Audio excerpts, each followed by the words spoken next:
Il m'a demandé, Jeannot Lapin, écoute, on me dit de laisser le pouvoir.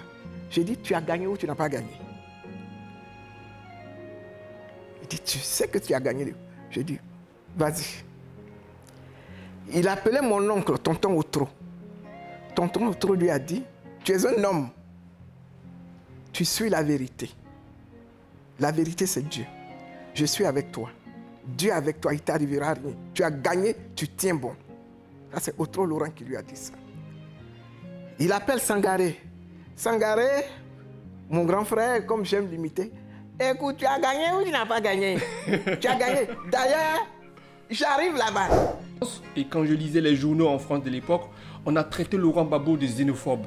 On l'a traité de tribaliste, que c'est quelqu'un qui gouverne la Côte d'Ivoire avec son clan. Alors que ça, moi, ce qui m'a interrogé, sa propre sœur n'est même pas ministre, n'est même pas dans son cabinet. Donc ça m'a posé énormément de questions. Donc je voulais avoir cette réponse-là. C'est pour ça que Il ne voulait même pas, mais on m'a nommé et il dit, ah, on l'a nommé, Gueye l'a nommé, c'est Gueye qui l'a nommé. Et depuis, je suis fier de ce qu'elle fait. Il ne voulait pas parce que c'est sa sœur. Pour ne même pas qu'on dise, il nomme sa sœur. Bonjour à tous, bonjour à toutes. Bienvenue sur Newpol. Newpol, la chaîne qui bouleverse vos certitudes. Aujourd'hui, donc, je reçois une invitée spéciale pour laquelle j'ai beaucoup d'admiration en raison justement de sa légendaire discrétion.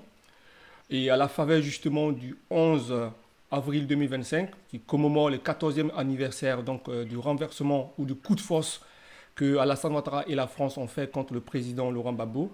Donc nous nous souvenons de ce moment assez particulier qui a marqué l'histoire de la Côte d'Ivoire. Et pour cela, je reçois cette personne qui a été au cœur de ces événements-là, qui les a vécus dans son âme et dans son corps, pour pouvoir évoquer ce moment et pour, ensemble avec les Ivoiriens, célébrer justement la fête de la Renaissance. Et pour tous ceux et toutes celles qui me connaissent, j'ai une profonde admiration pour le président Laurent Gbagbo et je ne l'ai jamais caché. Et d'ailleurs, j'ai toujours dit, et je le répète, et il y a beaucoup de matière à dire à ce sujet-là, il existe deux grands hommes politiques en Afrique. C'est Laurent Gbagbo et Thomas Sankara. Mais à titre personnel, ma préférence va pour Laurent Gbagbo. Non pas que Laurent Gbagbo soit supérieur à Thomas Sankara, mais parce que Laurent Gbagbo n'a jamais fait de coup d'État. Et moi, dans mon logiciel, le coup d'État ne rentre pas en ligne de compte. Et c'est pour parler de Laurent Gbagbo, pour parler de cette personne justement qui est dans l'intimité du président Gbagbo et à l'occasion donc de la fête de la Renaissance, que je reçois Madame Jeannette Koudou, donc, qui est la sœur cadette du président Laurent Gbagbo, depuis la France, pour parler justement de ce moment clé qui a marqué l'histoire de la Côte d'Ivoire et qui est sur le point justement de connaître son dénouement cette année à la faveur des élections présidentielles de 2025. Maman Jeannette, quand je vous avais téléphoné la première fois, je vous ai appelé Jeannette et vous m'avez rappelé mon fils et du coup j'ai eu honte. Donc pour cette interview, vous me permettrez de vous appeler Maman Jeannette. Et donc maman, merci beaucoup d'avoir accepté notre invitation. Je t'en prie François, merci. Moi-même, ça me fait plaisir. Merci beaucoup. Alors, maman, on vous connaît beaucoup, on vous connaît comme étant la sœur cadette du président, mais ce qu'on ne sait pas, c'est qu'on ne sait pas que vous avez été un membre fondateur du FPI de son temps.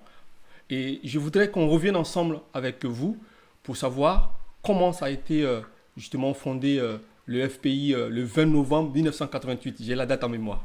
Oui, merci François de me donner cette occasion. En effet, le FPI a été fondé le 20 novembre 1988, quand le président Laurent Gbagbo est revenu d'exil. Il est rentré d'exil le 13 septembre 1988. Et l'après-midi du 20 novembre, j'étais dans mon appartement avec les miens, avec mes enfants, et il est venu. Il dit, je voudrais que tu m'accompagnes quelque part. On s'en va, mais on revient seulement demain. Je dis, ah bon? Il dit, on s'en va travailler, on revient demain. J'avais mes deux enfants, j'avais la nounou. Et puis j'ai donné des consignes. N'ouvrez pas, fermez tout. Et on est parti. J'ai pris mon sac et on est parti. On était 3 dans la voiture, le chauffeur, lui, moi, et Sangaré Aboudraman, notre ami, nous attendait sur la route de Dabou. On l'a pris et on est allé. Je suis parfaitement incapable de retrouver le coin où on est parti. On est allé dans une brousse à Dabou. Et on y a trouvé quelques militants. Au total, nous étions une vingtaine. Nous étions 20 personnes, dont 2 femmes, Simone et Yves et moi-même. Et sur place, nous avons composé le bureau de ce qui allait être le congrès constitutif du FPI clandestin. Et le président, c'était Aboudraman Sangaré. Le secrétaire, c'était Feu Aboudraman Sangaré. Le secrétaire, c'était Feu Boga Doudou. Et moi, j'en étais le rapporteur. C'était nous 3 qui composions ce bureau clandestin du FPI. Et les autres étaient dans l'Assemblée. Nous avons travaillé sans arrêt jusqu'à 3 heures du matin, 3 heures ou 4 heures du matin. Et nous avions des noms d'emprunt. Oui, des pseudonymes. Mon nom était Ibrahim. C'est ça. Mon nom était Ibrahim. Le président s'appelait Cynthia. Cynthia, ok. Simone, c'était Dominique. Simone, c'était Dominique. C'est ça. Et nous avons travaillé sans arrêt. À 3 heures ou 4 heures du matin, ils ont dit, les dames, allez vous étendre. Ils nous ont donné une chambre. On s'est couché, mais on n'a pas dormi. On s'est détendu un peu. Et à 6 heures, on a repris les travaux. On a travaillé jusqu'à 14 heures, 15 heures. Et on a fait le bureau. Cynthia Babo Laurent a été élu comme secrétaire général. Et automatiquement, on est rentré à Abidjan. On est rentré à Abidjan vers 17 heures. Et aussitôt, nous avons appris que le président Houphouët a arrêté Anaki Kobena. A arrêté Anaki Kobena qui était avec nous, qui lui s'appelait Languille. Anguille. On l'a arrêté. Bon. Et ils ont convoqué le président Gbagbo et Simone, mais ça a été juste pour quelques heures. Ben, nous pensions qu'ils avaient eu vent de notre... rendez-vous clandestin. Voilà, de notre assemblée clandestine. Mais c'était juste par mesure de prudence qu'ils les avaient convoqués. Et puis voilà, c'est comme ça que le FPI clandestin a été constitué. Voilà ce qui s'est passé. Mais j'avais une question à ce sujet-là. Mais pourquoi vous avez pris des noms d'emprunt, des pseudonymes pour pouvoir... Pourquoi vous avez pris ça? Pourquoi vous avez pris des pseudonymes en fait? Mais parce que c'était par mesure de précaution, c'était pas des précautions, on ne savait pas. Il fallait, comme ça, si nous étions dénoncés, au moins les noms que nous avions, les noms d'emprunt, c'était ces noms-là qui seraient partis. Donc il fallait que nous... On n'a jamais pris suffisamment de précautions. Donc, nous avions des noms d'emprunt. Et donc, est-ce que vous avez signé des articles avec ces noms d'emprunt? Oh, 1 ou 2 fois, parce que nous étions encore dans la clandestinité. Et nous avons créé un journal. Et ce journal apparaissait quand il pouvait. Quand il y avait un article signé Ibrahim, tous, voilà, les gens savaient que c'était moi, ceux qui étaient avec nous, pas tous les militants. Et c'est après qu'on a déclaré qu'en 90, le 30 avril 90, que le président Houphouët a déclaré le multipartisme. Sinon, de 88, novembre 88 au 30 avril 90, nous avons fonctionné de manière clandestine. Voilà. Et donc, comme vous avez dit, maman, vous avez dit que le FPI a été créé après le retour d'exil du président, Laurent Gbagbo. Moi, j'ai une petite question. Comment vous avez vécu l'exil du président en tant que sa petite sœur? Les 7 ans d'exil. Oui, comment vous avez vécu ça, oui? 7 ans, il est allé en exil en 82, 6 ans et demi. Il est rentré en 88. Ça fait 6 ans et demi. Ben, écoutez, il était l'aîné, hein, et en son absence, c'était moi l'aîné. Donc, j'avais en charge mes parents qui étaient vieux. J'avais en charge mes enfants, puisque j'étais divorcé, mes enfants vivaient avec moi. J'avais en charge mes frères et sœurs. J'étais prof de lettres. Je donnais des cours de gauche à droite. Bon, je me débrouillais pour m'en sortir sans avoir à mendier, quoi. C'est ça.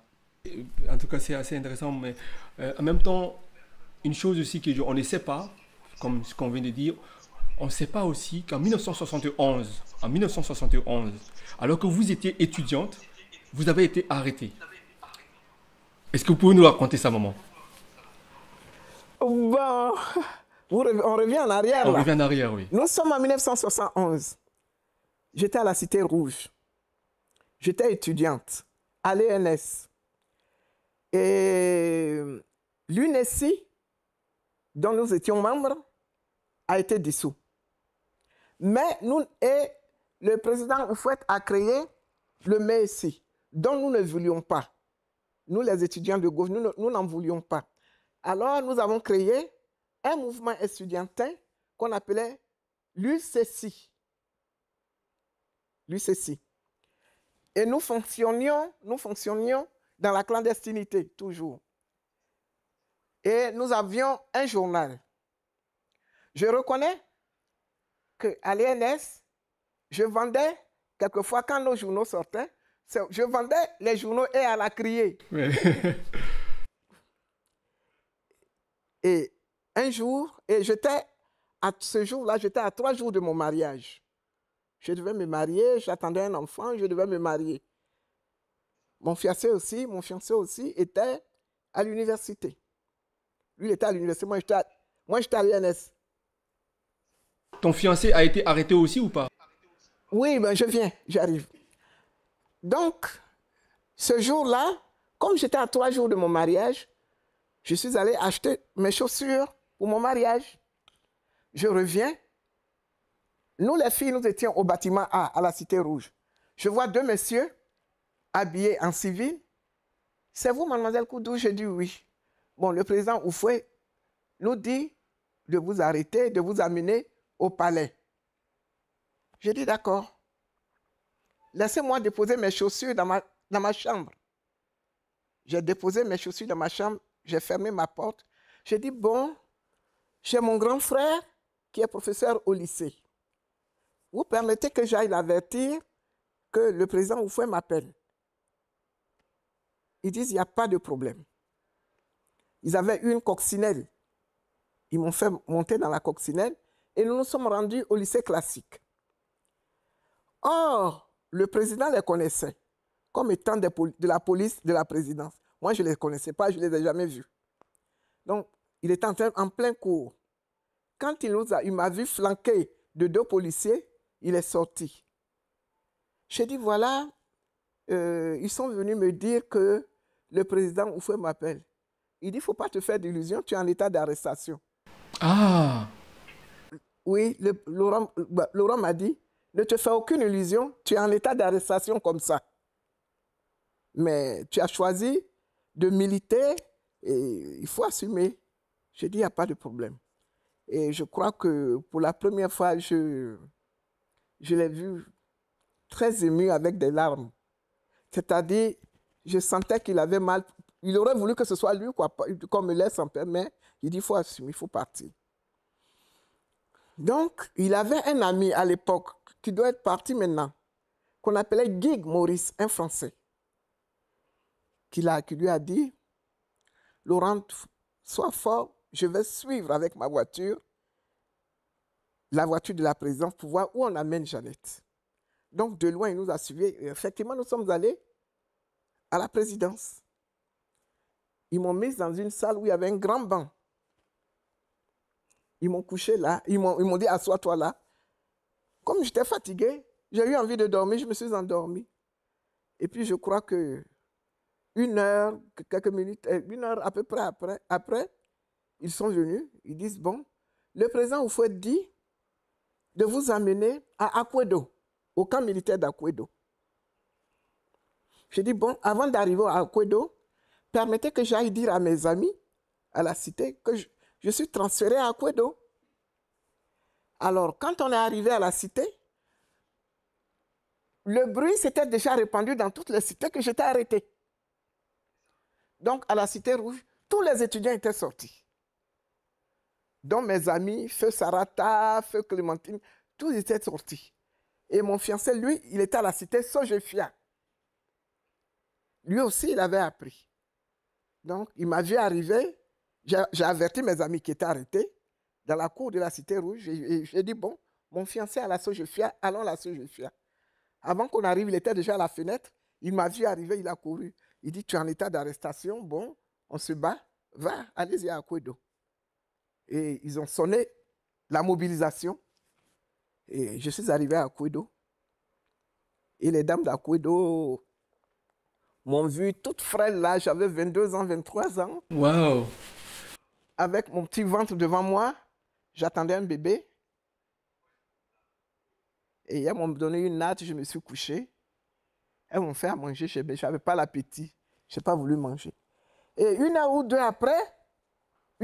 après, je vois des cargos de militaires qui arrivent avec plein d'étudiants. Ils sont tous descendus. Oui, j'allais, où est-elle? Et puis, bon, ils m'ont vu, ça les a rassurés. Mes amis se sont assis autour de moi et les garçons, on les a amenés quelque part, dont mon fiancé. Ils sont tous allés quelque part.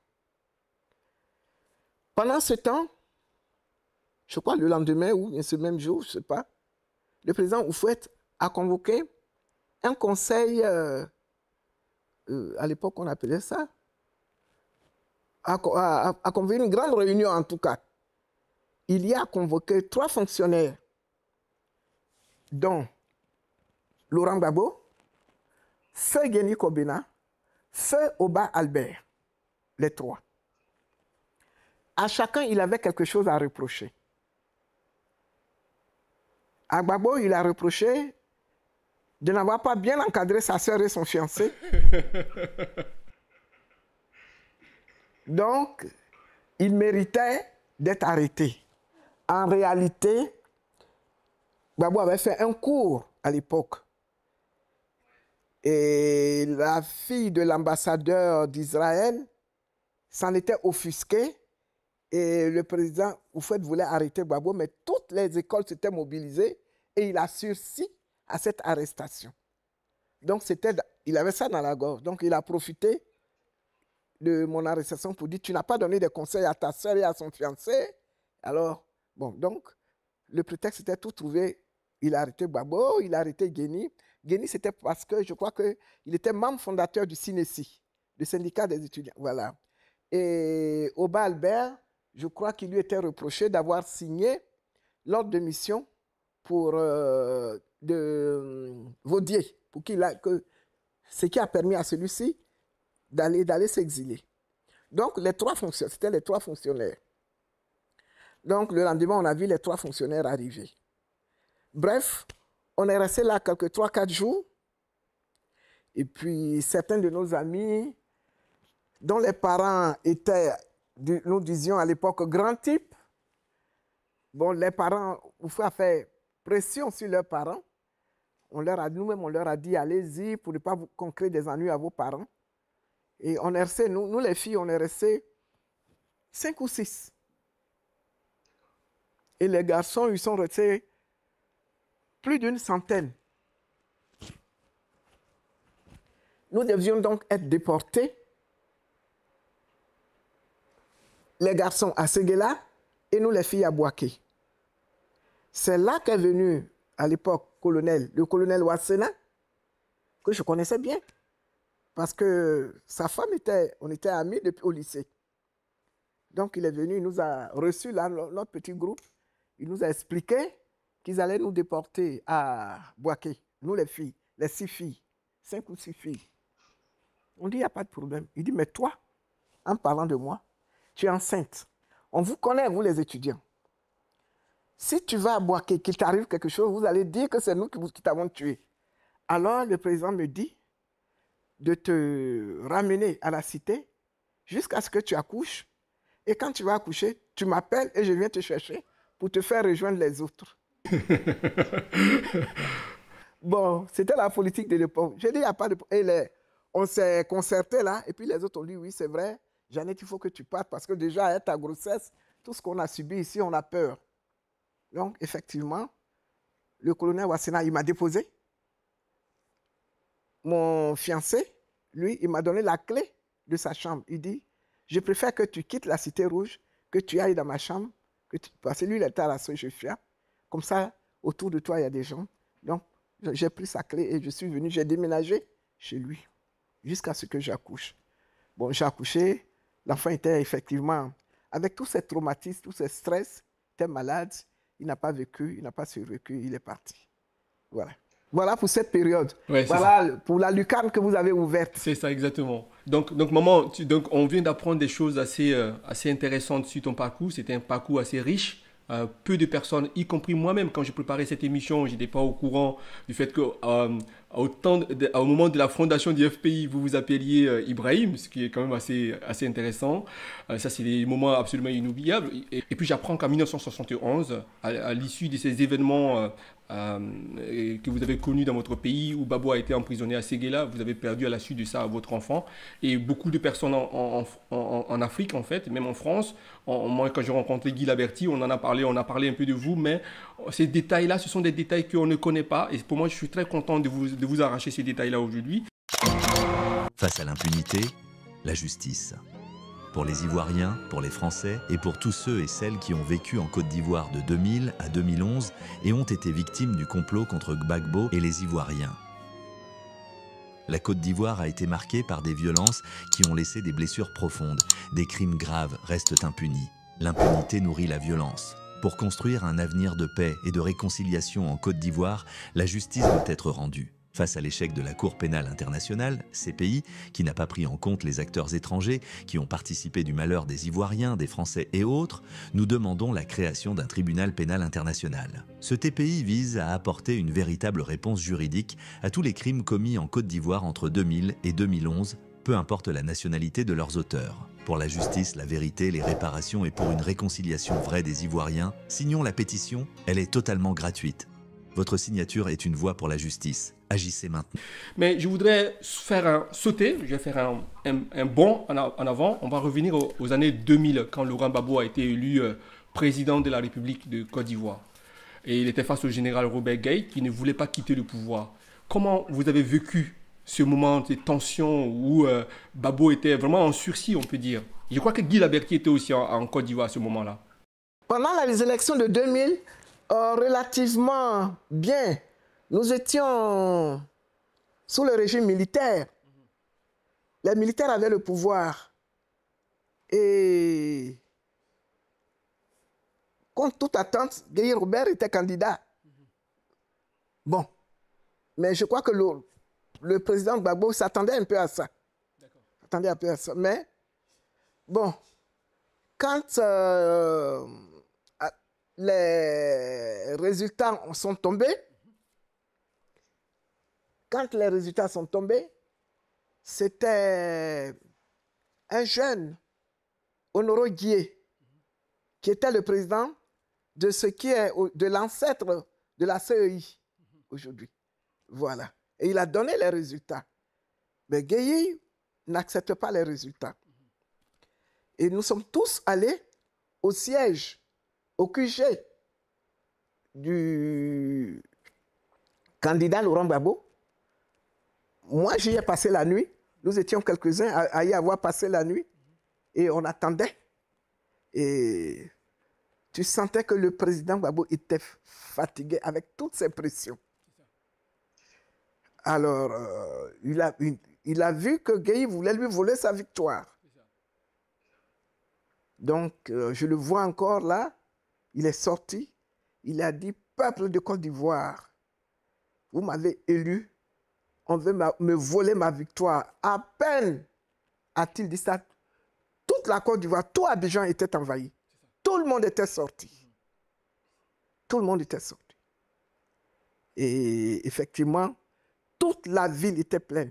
Donc, Gueye a cédé, il a disparu et c'est comme ça que la victoire est revenue à celui que le peuple avait élu. Voilà. Et mais quand vous étiez au QG, du candidat Laurent Gbagbo, pourquoi vous n'avez pas accepté d'être ministre? Parce qu'on voit que, par exemple, en Afrique, quand un président arrive, il nomme son frère ministre. Alassane Ouattara l'a fait avec son jeune frère ou, je ne sais pas, son fils, je ne sais pas. Pourquoi vous n'avez pas accepté d'être dans le gouvernement de Gbagbo alors que vous êtes sa sœur? Non, je ne pouvais pas accepter. Gbagbo lui-même, il ne pouvait pas accepter. Je vous raconte une petite histoire. J'avais mon cabinet. Jusqu'en 1999, je suis prof de lettres, j'ai un CAPES de lettres modernes. Et j'ai fait une maîtrise de psycho. Donc, j'ai ouvert un cabinet de formation, j'interviens dans les entreprises. Et j'avais mon cabinet à l'Indénié. J'avais donc demandé une disponibilité. Et à l'époque, la Banque mondiale, à travers le FDFP, avait demandé à quelques cabinets de soumissionner par rapport à un projet. Et j'ai fait, mon cabinet a soumissionné et je l'ai remporté. Et comme nous étions sous transition militaire, nous avions le FPI avec quelques membres dans le gouvernement, dont le maire d'Adzopé, qui était ministre de l'enseignement technique, M. Monet Léon. Donc, quand il a vu, il était ministre de la formation professionnelle, et on se connaissait très bien, quand il a vu l'AGFOP, il dit, ah, voici une structure qui mérite d'être réhabilitée. Et j'ai ma grande sœur qui fait de la formation professionnelle. Je vais la mettre à l'AGFOP pour qu'elle booste la structure. Monsieur Monet Léon s'en va voir donc son président Gbagbo Laurent. J'ai l'intention de nommer Jeannette à l'AGFOP comme DG. Ah non, non, non, non, non, non, non. Ah ouais? Oui. Alors, Monet Léon dit pourquoi? C'est une universitaire. Elle tient son cabinet depuis. Il dit, je sais, mais c'est ma sœur. Il dit, enfin, il ne faut pas dire. Ouais. Il faut, il dit, moi, je t'informe, je vais la nommer. Et il est parti voir Gueye. Et je crois que Gueye aussi, pour faire un pied de nez à Gbagbo, Gueye a accepté. Gueye dit, je vais la nommer. Et c'est comme ça que Gueye Robert m'a nommé à l'AGFOP. Donc, j'ai été nommé à l'AGFOP en mai 2000. Les élections présidentielles ont eu lieu en octobre 2000. J'étais donc déjà à l'AGFOP. Je ne pouvais pas être dans le gouvernement. Et j'aimais bien ce que je faisais à l'AGFOP. Voilà pour répondre à votre question. Cette question, je l'ai posée à dessein. Parce que, notamment nous qui sommes en France, et quand je lisais les journaux en France de l'époque, on a traité Laurent Gbagbo de xénophobe. On l'a traité de tribaliste, que c'est quelqu'un qui gouverne la Côte d'Ivoire avec son clan. Alors que ça, moi, ce qui m'a interrogé, sa propre sœur n'est même pas ministre, n'est même pas dans son cabinet. Donc ça m'a posé énormément de questions. Donc je voulais avoir cette réponse-là. C'est pour ça que Il ne voulait même pas, mais on m'a nommé et il dit, ah, on l'a nommé, Gueye l'a nommé, c'est Gueye qui l'a nommé. Et depuis, je suis fier de ce qu'elle fait. Il ne voulait pas parce que c'est sa sœur. Pour ne même pas qu'on dise, il nomme sa sœur. C'est aussi un trait de caractère de Gbagbo Laurent. Ouais. Donc j'insiste là-dessus. Donc, M. Gbagbo, en fait, il ne peut pas être tribaliste, en fait, comme l'a dit Michel de Bonnecosse. Non. Ils ont menti, en fait. En fait, il parle, ceux qui parlent pour parler. Mais voilà ce que je vous raconte. Gbagbo, Monet Léon, il dit, c'est elle qui peut faire quelque chose. Elle a l'expérience de la formation. Ce n'est pas parce que c'est ta sœur qu'on ne veut pas. On a besoin que l'AGFOP soit restructurée parce que c'est un outil qui donne aux jeunes de la compétence et qui les insère. Il faut absolument qu'on mette quelqu'un de... Et il m'a fait nommer, et Gueye m'a nommé. Et je suis resté 10 ans à l'AGFOP, à la tête de l'AGFOP. Et s'il y a un trait de caractère qui vous caractérise, c'est la noblesse. Mais je reviendrai sur ce caractère qui vous caractérise, qu'on appelle la noblesse, maman, tout à l'heure. C'est pour cela que je vais faire encore un bond. On va aller donc en 2010, en fait. Donc, on va revenir en 2010 avec les élections présidentielles de 2010. Aujourd'hui, nous savons tous qu'Alassane Ouattara a perdu les élections. Donc, on ne va pas revenir là-dessus. Il a perdu les élections. Ce n'est pas sur ça que je voudrais revenir. Là où je voulais revenir avec vous, c'est quand la France a demandé à Laurent Gbagbo de quitter le pouvoir. Je sais que Abdourahmane Sangaré l'a rejoint dans son QG, même quand on bombardait la résidence, Abdourahmane Sangaré était là. Je voulais savoir si vous étiez là-bas et qu'est-ce qui s'est passé au moment où les bombes pleuvaient sur Laurent Gbagbo. Quelques jours avant le bombardement, il y a quelqu'un, une personnalité de Ouagadougou qui m'a appelé. Ma petite soeur, viens prendre maman parce qu'il y a beaucoup de choses qui ne vont pas. Donc, j'ai envoyé chercher maman. Ma mère était à Bregayo, dans un village appelé Nyaliepa. J'ai envoyé la chercher. Elle était avec moi ici.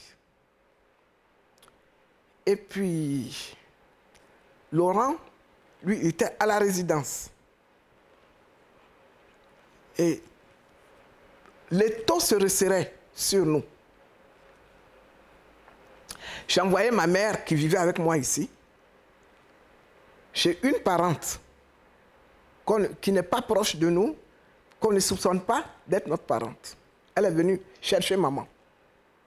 Et puis, moi, mon beau-fils, le mari à ma fille, qui est un Français, m'a dit, maman, quitte ta maison, viens avec moi. Je peux te loger quelque part où on ne sait pas que j'ai une maison. C'est un ami, la maison d'un ami. Donc, j'y suis allé. Et puis, là-bas, le président Gbagbo m'appelle. Nous étions 3 qu'il avait appelés. Il appelait Aboudraman Sangaré, il appelait mon oncle, Otro Laurent, et il m'a appelé. Nous ne savions pas qu'il nous avait appelés, nous 3. C'est après qu'il m'a dit, vous étiez 3 que j'ai appelé. Il m'a demandé, Jeannot Lapin, écoute, on me dit de laisser le pouvoir. J'ai dit, tu as gagné ou tu n'as pas gagné? Il dit, tu sais que tu as gagné. J'ai dit, vas-y. Il appelait mon oncle, tonton Outro. Tonton Outro lui a dit, tu es un homme. Tu suis la vérité. La vérité, c'est Dieu. Je suis avec toi. Dieu est avec toi, il ne t'arrivera rien. Tu as gagné, tu tiens bon. Ça, c'est Otro Laurent qui lui a dit ça. Il appelle Sangaré. Sangaré, mon grand frère, comme j'aime l'imiter, écoute, tu as gagné ou tu n'as pas gagné? Tu as gagné. D'ailleurs, j'arrive là-bas. Il dit, non, non, il dit, je t'ai dit que tu arrives là, j'arrive là. Pourquoi toi seul, on va te maltraiter? Je viens. Sangaré est allé le rejoindre. J'ai beaucoup d'admiration pour ce grand frère.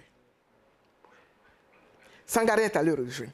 Donc, il nous a interrogés tous les 3, sans que nous le sachions, mais il dit, quand il a reçu ces 3 réponses qui convergeaient, qui étaient la même réponse, il a dit, je tiens bon. Et il a tenu. Maman était avec moi, cachée quelque part.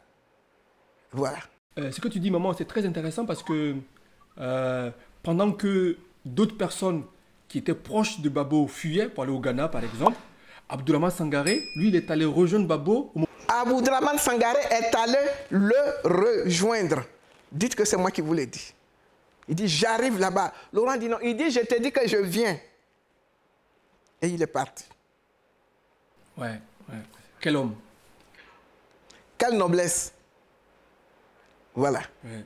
Et donc, on va en arriver maintenant au 11 avril, date donc du putsch réussi par Alassane Ouattara et Nicolas Sarkozy. Donc, on renverse Laurent Gbagbo. Et Laurent Gbagbo est transféré dans le nord de la Côte d'Ivoire, donc à Korogo. Moi, j'avais une question à poser parce que quand je vois l'état de santé du président actuellement, est-ce que ce n'est pas le fait de son emprisonnement à Korogo? Vous pouvez ne pas répondre, mais si vous voulez répondre aussi, vous pouvez répondre. Parce que vous êtes sa jeune sœur cadette, vous êtes encore bien portant, le président n'est pas si vieux que ça, mais quand on voit son état de santé, est-ce que ça ne confirme pas effectivement ce que nous savons, que Laurent Gbagbo a été maltraité, au-delà même de tout, quand il était en prison à Korogo? Vous savez, Gbagbo Laurent, il est très pudique. Il est très pudique, très discret. Mais je sais qu'il a été maltraité. Il a été maltraité et il était confiné dans une maison où il ne pouvait même pas se tenir debout. Non. Voilà, c'est ce qui m'a été rapporté. Il ne m'en a jamais parlé, mais ce qu'il avait vu. On comprend dès lors qu'il a des problèmes de genoux. Il a été maltraité, mais il n'en parle pas. Il ne laisse pas. Voilà. Il a été maltraité et il était très amaigri quand on l'a transféré à la CPI. Et je crois, ça c'est moi qui le dis, je l'assume. Ils l'ont tellement maltraité. À un moment, ils avaient peur qu'ils partent. Ils avaient peur qu'ils finissent. Alors, c'est parce qu'ils avaient peur qu'ils l'ont transféré à la CPI pour ne pas qu'ils soient responsables. Éventuellement, de ce qui va arriver, oui. Voilà. Vous comprenez ce que je... Voilà. Ils l'ont tellement maltraité, il était tellement affaibli qu'ils sont allés le jeter, entre guillemets, à la CPI. Voilà. Et là-bas, petit à petit, on l'a requinqué, mais ça lui a laissé les séquelles au genou. Le fait de ne pas pouvoir se mettre debout, il a été subi de la maltraitance. Et je lui ai dit un moment, tout dernièrement, il m'est difficile d'enlever ça de mon cœur. Ça, je le reconnais. Et maintenant, à quel moment vous allez au Ghana pour l'exil? Bon, quand Laurent Gbagbo a été arrêté,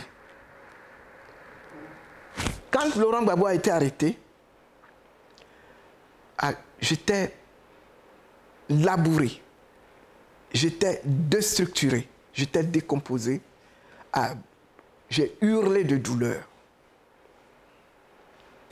Et dans la maison où j'étais réfugié, la petite bonne qui s'occupait de nous, elle me tenait. Et puis j'ai dit bon. J'avais espéré, je me disais comment le transférer à la Maka. Donc j'ai appelé quelqu'un que je connais à Yopougon. Je lui ai dit, trouve-moi une maison à Yopougon. Comme ça, si on le met à la Maka, j'habite Yopougon et ça m'est plus facile de lui faire à manger. Et j'apprends qu'on l'a transféré à Korogo et qu'on ne peut pas y aller. J'ai dit, bon, j'ai appelé mon oncle, tonton Otro, dont je vous parlais tout à l'heure. Je lui ai dit, va. Il y avait des jeunes, il y avait des militants qui étaient déjà partis au Ghana. J'ai dit, va au Ghana. Exilons-nous, va au Ghana, puisqu'on ne peut pas voir Laurent. Et ma mère, qui était, je vous disais tantôt que je l'avais amenée chez une mienne parente. J'ai dit à la parente, fais venir maman, qui m'a rejoint dans la villa où j'étais caché. Et elle a amené maman. J'ai envoyé le chauffeur plutôt à chercher maman. Et je me suis couché. Et intuitivement, je dis, il faut que moi aussi, je parte avec maman.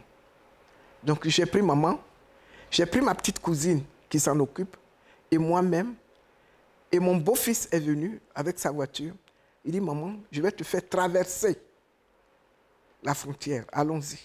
Parce que moi-même, il y a longtemps que je voulais te dire de t'exiler, parce que ça ne va pas être facile pour vous ici. C'est comme ça qu'il nous a accompagnés jusqu'à Assini. Nous avons pris la pirogue pour traverser le fleuve. Je marchais dans le sable avec maman. Et nous sommes arrivés à la frontière. J'ai loué une voiture. Les militants, un des militants qui était déjà en exil, que j'ai eu comme élève, il a trouvé mon numéro, il m'a appelé. Maman, viens, je t'attends ici, à Takoradi. Une ville du Ghana. Takoradi, oui. La première grande ville qu'on rencontre de Ghana. Donc, il nous a reçus à Takoradi. Il a pris la chambre d'hôtel, une chambre pour maman et ma cousine, et une chambre pour moi. Nous avons passé 1 ou 2 nuits à Takoradi. Et puis, l'ambassadeur Aka, qui était ambassadeur au Ghana, sous Laurent Gbagbo, il m'a dit, ma soeur, viens ici, viens à Accra. On vous attend. Et nous sommes allés à Accra avec maman. J'ai loué une voiture de Takoradi à Accra. Et puis, il dit, quand vous venez, venez à tel hôtel. Je ne vais pas faire la publicité de l'hôtel, donc je ne dis pas. Il nous a mis dans... Il dit, cet hôtel doit de l'argent à l'ambassade de Côte d'Ivoire. Donc, il faut y aller. Ils ne vont pas rembourser. Il faut y aller. Donc, il nous a logés pendant 1 mois. Et quand l'hôtel a estimé qu'il a apuré sa dette, l'ambassadeur est venu nous voir. On va te trouver un logement. Et on m'a trouvé un logement. Je n'avais pas les moyens de payer. Il dit, ne te soucie pas. Et les amis de Laurent qui étaient à Accra lui ont donné de l'argent. Au Ghana, les maisons se payent par annuité. Donc, il est venu. Il m'a donné le loyer d'1 an. Et j'ai payé. Et on a versé ça. Et c'est comme ça qu'on a aménagé dans la maison. Voilà. D'accord. Et maman, j'ai une autre question. Mais votre maman, c'est Marguerite Gado, je crois. Oui. Oui, je me permets de prononcer son nom pour qu'on se souvienne d'elle. Gado Marguerite, oui, c'est ça. Comment elle a vécu ces événements quand elle voit son fils arrêté? On était obligé de ne pas lui dire toute la vérité. D'accord. Elle me disait, elle a un petit nom par lequel elle appelle. Où il est? Ah, j'ai inventé une histoire. J'ai dit, tu sais maman, il y a des étrangers qui sont venus. Ils ont pillé toutes nos maisons, dont la tienne au village, dont la maison de Laurent. Et comme ils étaient avec les Blancs, ils ont fait ça. Laurent est allé en France pour se plaindre. Donc il a dit, ah, c'est bien, il n'a qu'à bien leur parler. Il est allé leur parler là-bas. Elle n'aurait pas supporté que je dise qu'on a bombardé son fils. Elle n'aurait pas supporté. Donc elle, dans sa tête, son fils était en France pour aller défendre sa cause. Donc c'est comme ça que pendant 3 ans et demi, je l'ai entretenue. J'achetais les journaux, je les lui... Elle voyait, elle ne sait pas lire, elle n'est pas lettrée. Elle ne sait pas lire, mais elle voyait la photo de son fils derrière et elle était contente. Voilà, ça apaisait sa douleur. C'est ça. D'accord. Et j'ai une autre question aussi à ce sujet-là. Quand Monsieur le Président était à la Cour pénale internationale, quand le procès commence, mais avant le procès, avant même qu'il ne soit transféré, quand vous avez appris que Alassane Ouattara était de mèche avec le procureur de la CPI, parce qu'il y a eu un complot sur ce coup-là, entre Alassane Ouattara... C'était un complot, tout l'Occident, plus Alassane Ouattara, contre Laurent Gbagbo. C'est ça. Et quand vous avez appris ça, qu'est-ce que vous avez ressenti? De voir que même la justice internationale était à la solde d'Alassane Ouattara, qui, quand même, il faut le dire, a comploté, et ça, nous avons les preuves là-dessus. Ouais. J'ai vécu ça, effectivement, comme un complot contre Gbagbo Laurent. Et jusqu'à aujourd'hui, je vis ça comme un complot contre Gbagbo Laurent. Gbagbo Laurent était le pion dont l'Occident ne voulait pas. Absolument. Si l'Afrique avait besoin de leur avis pour se donner un président. C'est ça. Comme si la Côte d'Ivoire avait besoin de l'avis de la France pour se donner un président. Et les actes que Laurent Gbagbo a posés pendant sa présidence ont contribué à le faire détester par l'Occident. Absolument. La décentralisation. Absolument, oui. La recherche de la souveraineté. La parole aux paysans. Le prix du cacao, n'est-ce pas? Le pouvoir le pouvoir des produits agricoles aux paysans, ça ne leur plaît pas du tout. Même l'assurance maladie. Même l'assurance maladie. L'assurance maladie, voilà. L'école gratuite pour tous. Parce que Gbagbo, on sentait dans ses actions qu'il recherchait la souveraineté. C'est sous Laurent Gbagbo que les paysans ont commencé à s'acheter des voitures, à s'acheter des maisons. Ça, ce n'était pas fait pour plaire à la France. Voilà. Et ils ont effectivement... Et là, ce que vous dites, maman, ça corrobore avec ce que nous avons ici comme indice. Il y a eu un vaste complot contre Laurent Gbagbo. Ça a duré longtemps d'ailleurs, ça a duré 11 ans. Et finalement, par contre, dans ce complot-là, contre Laurent Gbagbo, il y a eu un élément que la communauté internationale a utilisé pour ne pas salir Alassane Ouattara, ça a été Guillaume Soro. Oui. Et Guillaume Soro a été, en fait, le nègre de maison utilisé par l'Occident pour empêcher qu'Alassane Ouattara lui-même trempe ses mains dans le sang des Ivoiriens. Donc moi, la question que j'avais envie de vous poser aujourd'hui, qu'est-ce que vous pensez de Guillaume Soro aujourd'hui? Ce que je pense de Guillaume Soro, c'est que c'est par la faute de Guillaume Soro que l'Occident a installé, selon moi. S'il n'avait pas soutenu Ouattara, Ouattara ne serait pas là. Ouattara ne serait pas là. Et j'ai mal parce que c'était quelqu'un, c'était mon petit. C'était mon petit aussi. Oui, je le connaissais bien. C'était mon petit, Guillaume Soro. Et j'ai eu mal qu'il ait participé à ça. C'est vrai, aujourd'hui, il demande pardon et tout ça, mais le mal est déjà fait. Le mal est fait. J'ai une dernière question aussi au sujet de Guillaume Soro avant qu'on continue. Guillaume Soro s'est rendu dans l'ouest de la Côte d'Ivoire où il y a eu des massacres. Il était accompagné de son secrétaire immédiat qui s'appelle Sidiki Konaté. Et Sidiki Konaté, c'est avec son pied qu'il retournait les cadavres. Alors que vous, en Côte d'Ivoire, vous avez un respect pour les morts. Comment vous voyez le fait que Sidiki Konaté, sous les yeux de Guillaume Soro, qui était le bras droit de Guillaume Soro, comment il peut profaner les cadavres comme ça en utilisant son pied pour retourner les cadavres qui jonchaient là comme ça dans les rues de Diokoué? Cet acte représente quoi pour vous en tant qu'Ivoirienne? Sidiki Konaté, je le connais peu. Lui, je le connais peu. Mais c'est une période très douloureuse que je n'ai pas réussi encore à évacuer. Voilà. Et je n'ai pas encore réussi à évacuer. Mais si tous ces jeunes-là n'avaient pas soutenu, ces jeunes Ivoiriens n'avaient pas prêté leur main à Ouattara, on n'en serait pas là. C'est la conclusion que je tire. Voilà comment je vis ça. Voilà. Maintenant, une autre question, c'est le procès à la CPI. Comment vous avez vécu ça en tant que sœur cadette de Laurent Gbagbo? Est-ce que vous saviez dans le fond de vous, ça, moi je sais que vous saviez dans le fond qu'il allait sortir. Mais comment vous avez ressenti d'abord le procès et comment vous avez vécu sa libération? Je voudrais que vous me partagiez vos sentiments à ce niveau-là. Quand on l'a transféré à la CPI, au début, je disais, oula, on me dit qu'on ne revient pas de la CPI. Et puis, après, comme je suis très croyante, j'ai beaucoup prié. Et puis, j'ai remonté la pente et j'ai compris qu'il allait s'en sortir. J'ai dit, Dieu merci même qu'il soit allé à la CPI. À Korogo, on n'en aurait plus entendu parler. Donc, je savais qu'il allait sortir. Et maintenant, il s'agissait pour moi de faire tout pour aller le voir, pour voir comment il allait. 4 fois, j'ai demandé le visa. 4 fois, le visa d'Accra, du Ghana, en Belgique. À 4 reprises, le visa m'a été refusé.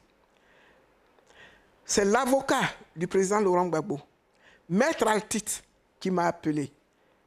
Il m'a dit, ne vous en faites pas, je vais parler à l'ambassade pour qu'il vous donne un visa. Parce qu'un prisonnier a quand même une famille. Il a le droit d'avoir la visite de sa famille. C'est grâce à l'intervention de Maître Altit que, à la 4e ou 5e tentative, qu'on m'a donné le visa, ça c'était en 2017. Et j'ai effectué le voyage d'Accra en Belgique. J'ai eu un visa de 15 jours. Je suis resté 15 jours avec lui. Et puis voilà.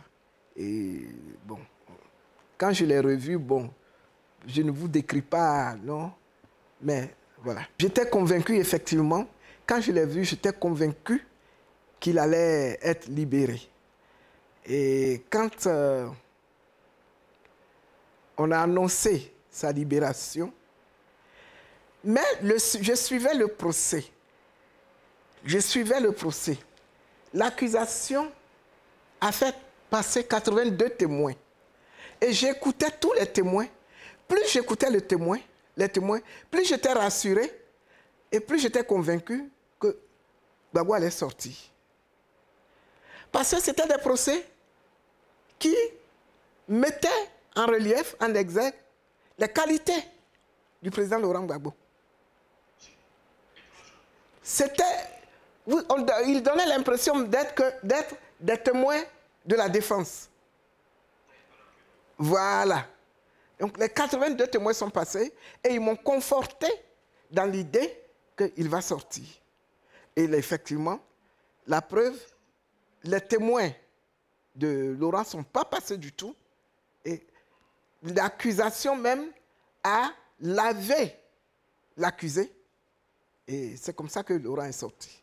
Ce que Dieu a écrit, alors je suis obligé de conclure que c'était un passage pour le fortifier, obligé pour le fortifier, pour le faire grandir de plus. La preuve, avant ces événements, il était connu, il est vrai, mais surtout après son incarcération à la CPI, Gbagbo est mondialement connu aujourd'hui. Et c'est ça. C'est ça que Dieu voulait. Oui, bravo. Ouais. C'est la main de Dieu. C'est ça. D'accord. Maman, j'ai une autre question. On va bientôt clore l'émission, mais j'ai 2 ou 3 questions rapidement. Je voulais parler un peu de votre maman, de Marguerite Gado. Quand elle est rentrée à Abidjan le dimanche 12 octobre 2014 et elle est décédée le 15 octobre 2014, 3 jours après être rentrée en Côte d'Ivoire. Ça m'a fait penser, quand j'ai appris cette histoire, à Carl Gustav Jung, que vous connaissez puisque vous avez fait de la psychologie. Est-ce qu'on peut dire que votre maman est rentrée juste pour se reposer dans la terre de ses parents?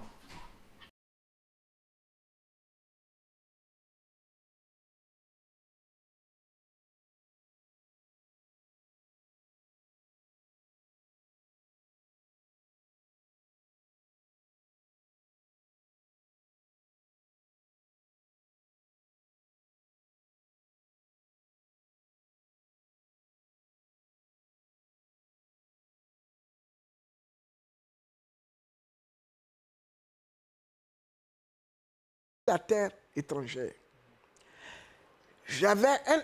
Laurent avait un ami ghanéen qui était un peu comme notre tuteur. Je l'ai averti, je suis allé l'avertir. J'ai dit, je vais faire partie, maman, le jeudi. C'est-à-dire, jeudi 16. On était jeudi 9. J'ai dit, jeudi prochain, je fais rentrer maman à Abidjan. Il dit, ce serait une bonne chose parce qu'elle est un peu fatiguée. J'ai dit oui. Et puis, je suis allé me coucher. Quelque chose me dit, n'attends pas jeudi, il faut la faire partie dimanche. J'ai prié et quelque chose me dit, il faut la faire partie dimanche. Donc, samedi, j'appelle le capitaine là, et puis je lui dis, non, je ne vais pas attendre jeudi, je fais partie maman. Il dit, il n'y a pas de problème, mes prières l'accompagnent. Donc, j'ai loué une voiture, j'ai pris ma petite cousine qui s'en occupe, j'ai fait venir 2 neveux d'Abidjan pour les encadrer. Ils sont venus la veille, et puis j'ai loué une grosse 4x4, et ils sont partis. Ils sont venus à Abidjan. Ils sont arrivés à Abidjan le soir. Je ne voulais pas la faire passer par l'aéroport, parce que c'est pour ne pas qu'on la prenne, qu'on l'accueille comme ça. Donc, ils ont pris la route. C'était plus prudent pour moi. Et ils sont arrivés. Et directement, ils sont allés chez son neveu, le neveu de ma mère, le fils à sa grande sœur, qui était un cadre de banque à la retraite. Le Gossé, il s'appelait Gossé. Monsieur Gossé Henri, voilà. C'est le fils à la grande sœur de ma mère. Donc, ils sont allés là-bas. Dimanche, vers 18h, il me dit, maman est arrivée. Henri m'appelle, il me dit, maman est arrivée, mais elle est vraiment fatiguée. Je dis oui. Avec ce qu'elle a vécu comme épreuve, il ne faut pas t'étonner de la voir fatiguée. C'était dimanche. Et elle disait, il faut que je parte au village. Il faut que je parte au village. Henri dit, maman, tu viens d'arriver, repose-toi. Jeannette s'est occupée de toi pendant 3 ans et demi. Mais moi, je n'ai encore rien fait pour toi. Laisse-moi m'occuper de toi. Elle dit, non, non, non, non, je vais partir. Alors, mon fils vient. Lundi, mardi. Et puis, elle dit à son oncle, Henri Gossé, mercredi, la maman ne dormira pas ici, je vais le faire partir. Il la fait partir au village. Elle veut partir au village. Il dit, toi aussi, tu te mêles de ça. Il dit, oh, il faut la faire partir. Quand elle est venue, bon, Henri est allé dire au tenant du pouvoir, maman est là. Alors, Ahmed Bakayoko a fait convoquer Michel, le fils de Laurent, mon fils, Henri Gossé. Il les a convoqués dans son bureau. Oui, Jeannette croit que c'est elle seule sa maman, mais c'est nous tous notre maman. Henri dit, il n'y a aucun problème. voilà un peu d'argent pour vous en occuper. Ils ont dit merci.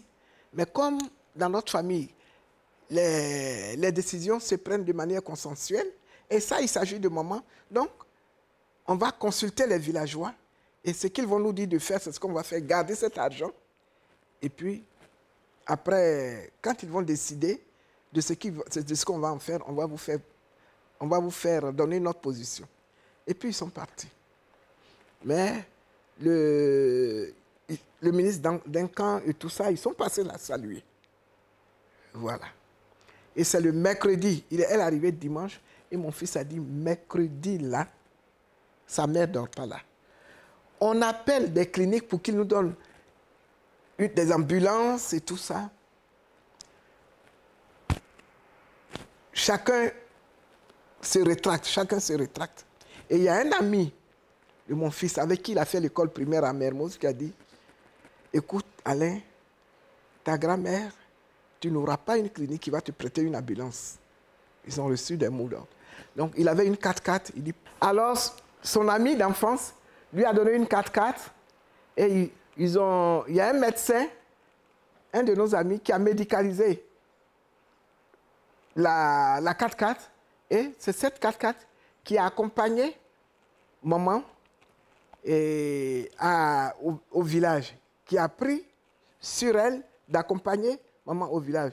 Il y avait le fils de mon cousin Gosset, il y avait mon fils, il y avait 3 ou 4 voitures qui se suivaient.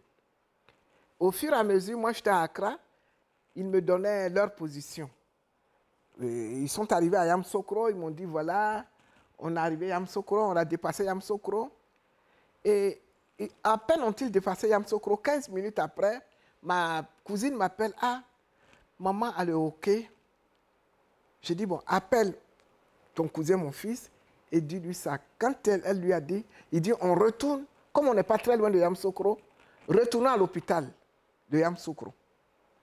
Ils ont fait demi-tour, ils sont retournés à l'hôpital, et là-bas, ils sont tombés sur une jeune médecin, une dame, qui les a reçus aux urgences. Elle a vu l'état de maman, elle a rapidement donné une ordonnance pour aller acheter le médicament. Et elle a couché là, maman avait sa tête sur les pieds de son petit-fils. Et puis pendant que le monsieur, le cousin est allé acheter les médicaments, dès qu'il a ouvert la porte, maman a expiré. Et elle a expiré aux urgences de Yamoussoukro. On l'a mis sur un lit, elle a expiré aux urgences de Yamoussoukro. Aussitôt après, voici un quart d'heure, le médecin a constaté, il dit, ah, la vieille est partie. Un quart d'heure après, voilà un cordon de policiers qui arrive pour dire, voilà, on vous arrête parce que vous avez transporté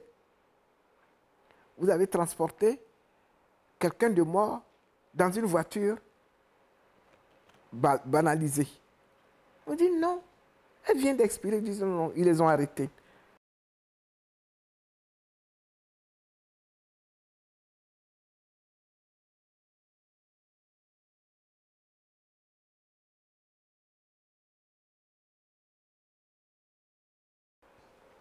Oh, tu es ORDR maintenant là.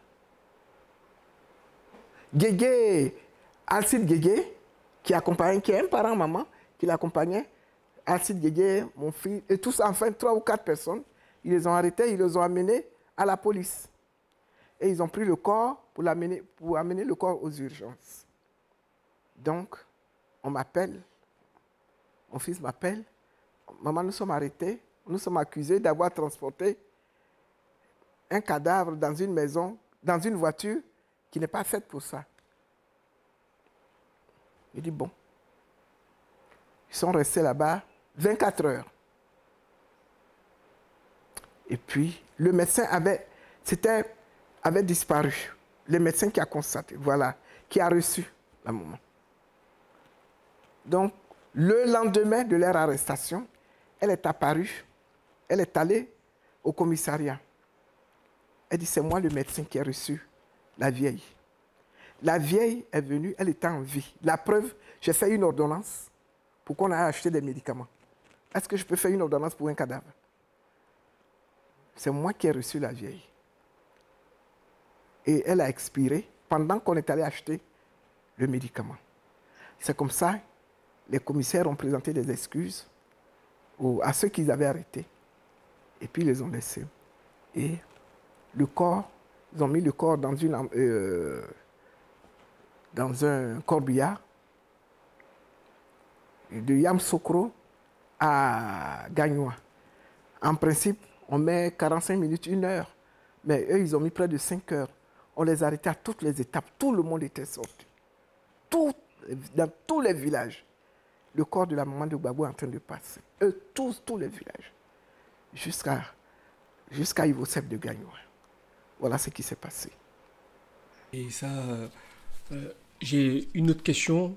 Et comment il vit ça? Comment il apprend ça, le président? Parce qu'il est à la CPI.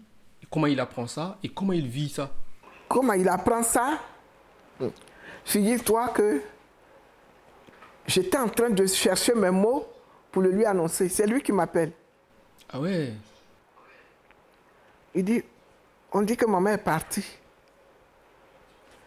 Je ne sais pas. J'ai dit oui. Il dit, maman est partie. J'ai dit oui. On dit, bon, sois forte, tu as fait ce que tu as pu. Mais je sais que lui-même, parce que c'était son ami, là, c'était sa complice, c'était son ami. Lui, il était vraiment, maman et lui étaient fusionnels. Voilà. Donc, c'est comme ça qu'il a appris. Maman est partie, oui. En tout cas, désolé maman de vous rappeler des souvenirs douloureux. Et il a appelé Sangaré. Il a appelé son ami Sangaré. Ma mère vient de partir. J'ai fait une demande pour rentrer. Ouattara refuse. Je crois 2 fois, il a fait la demande. C'était non. Il dit, bon, écoute Sangaré, occupe-toi des obsèques de ma mère. Ouattara refuse que je vienne enterrer ma mère. Occupe-toi. Et c'est comme ça que Sangaré a pris les devants des obsèques de maman. Moi, je suis venu, maman est décédée le 15 octobre 2014. Je suis venu le 22 janvier 2015. Maman a été enterrée le 7 février 2015. Je suis resté 1 mois. Après l'enterrement de maman, fin mars, je suis resté jusqu'à mi-mars. Mi-mars. Et puis après l'enterrement de maman, alors, je suis allé voir Sangaré pour dire, bon, on a fini d'enterrer maman. Qu'est-ce que je fais? Je pars ou je reste? Il me dit, tu es une grande fille. Si tu restes, il y a du travail ici. Je te prends avec moi dans mon cabinet pour qu'on travaille pour le parti. Mais si tu pars aussi, là-bas, ceux qui sont restés en exil seront contents de te revoir. Ça va leur donner du tonus. Je dis, bon, donc, je retourne en exil. Je dis, je retourne en exil. Parce qu'ici, tu as déjà des gens avec qui tu travailles. Or, si je reste ici, ils vont croire que je les ai lâchés. Donc, oui. Voilà. Quand j'ai commencé l'émission, je vous avais dit que vous étiez noble. Et cette noblesse, elle est là. Parce que vous aurez pu rester. Mais vous êtes retourné. Jamais. Voilà. Jamais. C'est ça. Ça fait lâche, ça fait quelqu'un qui a fui. Non. Exactement. Donc je suis retourné. Ouais. Et c'est un acte politique, à mon humble avis. C'est un acte politique très fort que vous avez posé. C'est très beau. Et c'est pour ça que, peut-être que, comme j'ai un peu travaillé sur vous, j'ai un peu lu autour de vous avant de faire cette émission, quand j'ai vu que vous êtes venu pour les obsèques de votre maman et vous êtes reparti, j'ai dit ça, pour quelqu'un qui connaît la politique, c'est un acte politique très fort. Mais comme vous êtes Jeannette Koudou, la discrétion incarnée, les gens n'ont pas pu interpréter ça comme ça. Pourtant, vous avez posé là un acte politique majeur. Et déjà, ils avaient commencé à dire, voilà, elle est partie, elle nous a lâchés. Ouais. Et puis, quand je suis arrivé, 2 semaines après, le président des exilés de l'époque, le frère Guirelou, avait fait une réunion chez lui. Et puis, ils m'ont demandé, voilà, tu es parti. Et puis, je me suis levé, j'ai expliqué. Quand je dis j'ai choisi de revenir, Sangaré me disait, tu restes où? Je dis, je suis... Alors, ils ont commencé à applaudir. Je dis, mais oui, je ne peux pas vous laisser ici. C'est ça. Et puis moi, être au pays. Je suis revenu. Voilà.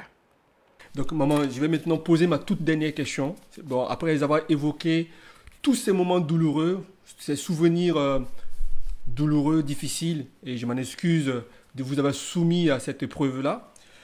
Ma dernière question, c'est, vous êtes la sœur cadette du président, vous avez grandi avec lui, vous le connaissez.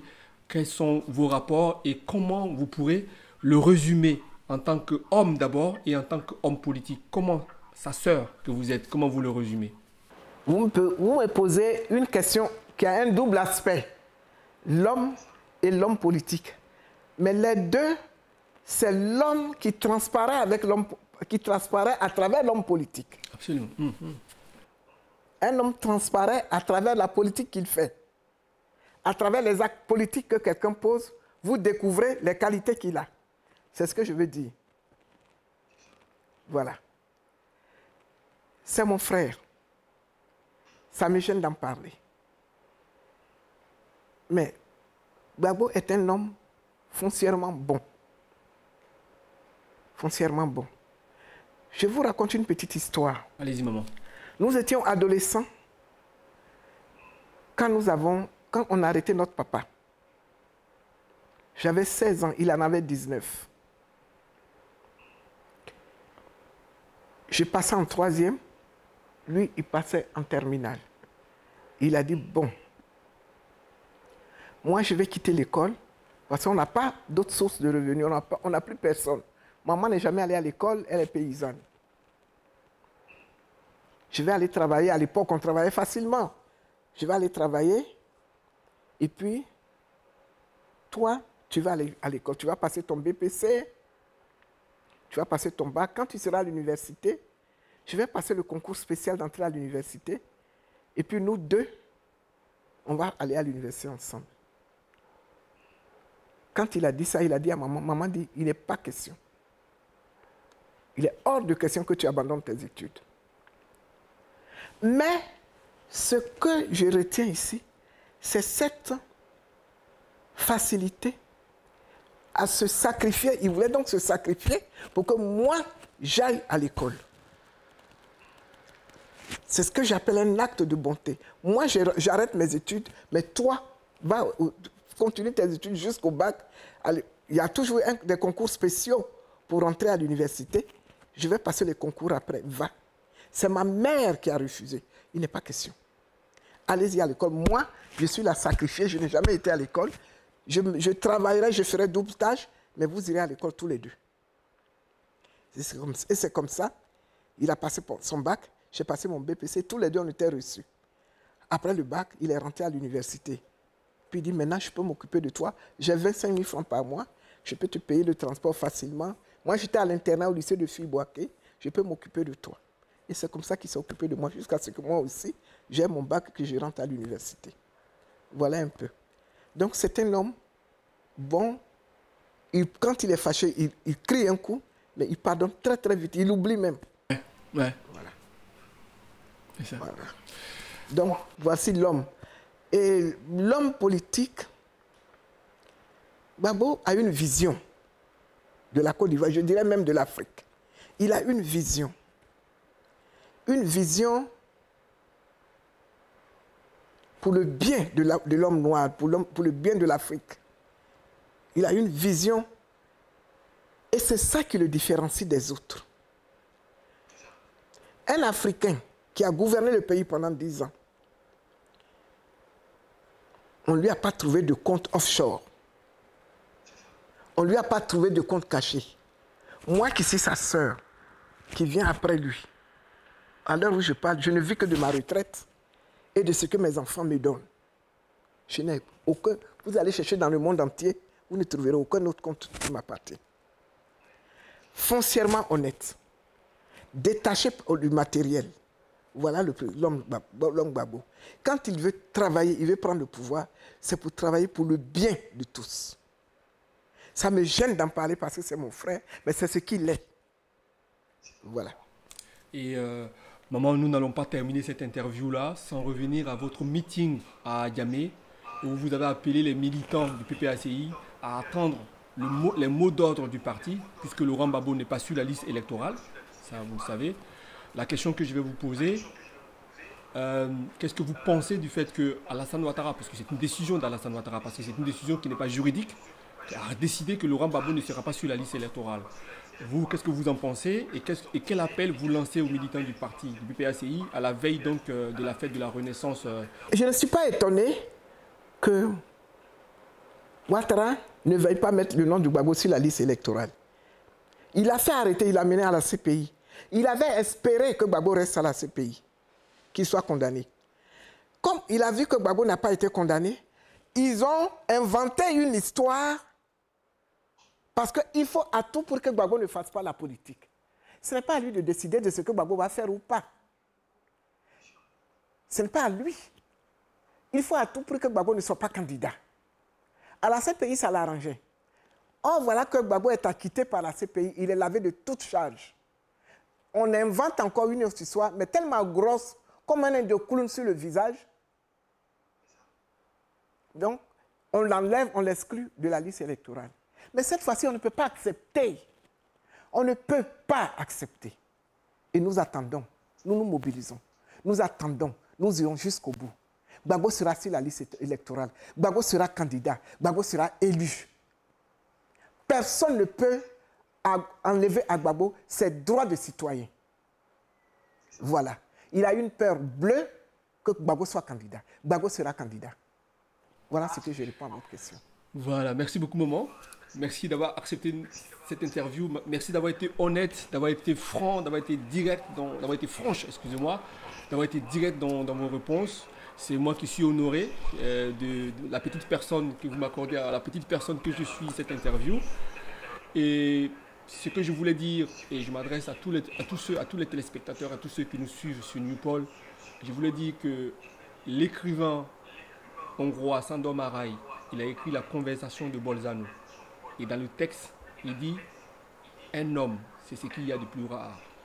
Un homme, c'est quelque chose de rare. » Et quand on écoute Jeannette Koudou, on se rend compte que Gbagbo est un homme. Et c'est ça qui est difficile à être. Peut-être même le plus grand défi de tout homme, c'est de rester un homme. C'est d'être un homme et le demeurer. Et ça, c'est quelque chose qui est difficile pour tout le monde. Mesdames et messieurs, je vous remercie. Et bonne fête de la Renaissance. Merci beaucoup. Merci pour cette interview. À bientôt. À bientôt, maman.